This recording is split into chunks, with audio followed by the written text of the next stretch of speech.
एकनाथ महाराज के जीवन काल में पैठण नगर में नागोबा नाम का एक बालक रहता था। उसकी माँ विधवा थी और बहुत गरीब थी।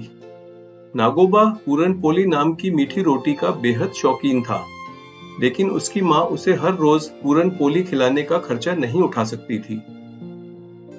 एक दिन वह नागोबा को एकनाथ महाराज के पास ले गई। उसने महाराज से विनती की कि उसका बेटा हर रोज पूरन पोली खाना चाहता है, जिसका खर्चा वह नहीं उठा सकती।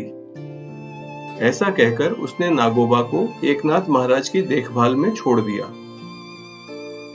एकनाथ महाराज के आश्रम में नागोबा प्रतिदिन हर्ष से पूरन पोली खाने लगा। इस कारण सभी उसे पूरन पोलिया नाम से पुकारने लगे। वह हर समय एकनाथ महाराज की सेवा में तत्पर रहता था। वह नित्य रूप से एकनाथ महाराज के कपड़े धोता था, उनका बिस्तर बनाता था और उनके कमरे में झाड़ू लगाता था। एकनाथ महाराज की सेवा के अलावा उसका और कोई उद्देश्य नहीं था। एकनाथ महाराज को हमेशा आराम मिले, ऐसा सोचकर वह उनके सब काम करता था। यह सिलसिला कुछ वर्षों तक चलता रहा। उस समय एकनाथ महाराज रामायण पर अपना भाष्य लिख रहे थे, जिसे भावार्थ रामायण कहा जाता है।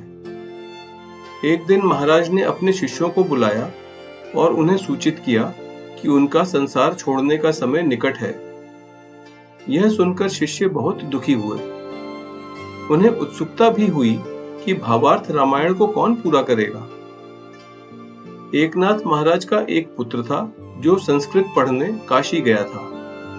सबने यही सोचा कि एकनाथ महाराज भावार्थ रामायण पूरा करने का कार्य अपने पुत्र को देंगे।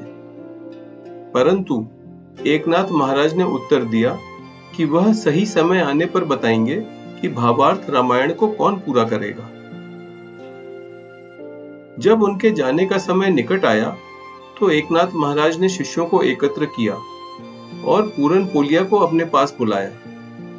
उन्होंने घोषणा की कि भावार्थ रामायण को पूरन पोलिया पूरा करेगा, और ऐसा कहकर पूरन पोलिया के सिर पर हाथ रखा। गुरु के इस आशीर्वाद से पूरन पोलिया के दिमाग के सभी ज्ञान केंद्र खुल गए। भावार्थ रामायण को पूरा करने के लिए पूरन पोलिया का नाम सुनकर सभी बहुत हैरान थे।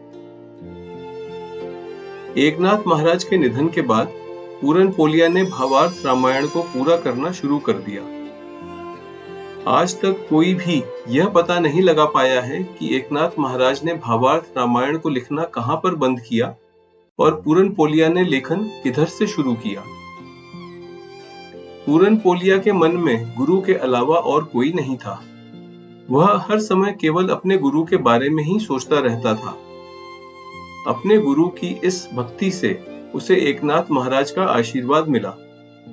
गुरु के आशीर्वाद से पूरन पोलिया, जो कि निरक्षर था, अपने गुरु के स्पर्श मात्र से सब कुछ सीख गया था। बिना किसी अपेक्षा के गुरु की सेवा करने वालों पर गुरु की कृपा होती है। पूरन पोलिया हमेशा गुरु की सेवा में रहता था। उसका गुरु उसका भगवान था, उसका सब कुछ था। यह कहानी हमें सिखाती है कि अगर हमें अपने जीवन में कुछ भी हासिल करना है तो हमें अपने गुरु की पूरी भक्ति के साथ सेवा करनी चाहिए। अगर आपको यह वीडियो पसंद आया हो तो कृपया लाइक बटन पर क्लिक करें, चैनल को सब्सक्राइब करें और इस वीडियो को अपने परिवार और दोस्तों के साथ शेयर करें। हमारे चैनल से अपडेट पाने के लिए कृपया बेल आइकन पर क्लिक करें। धन्यवाद।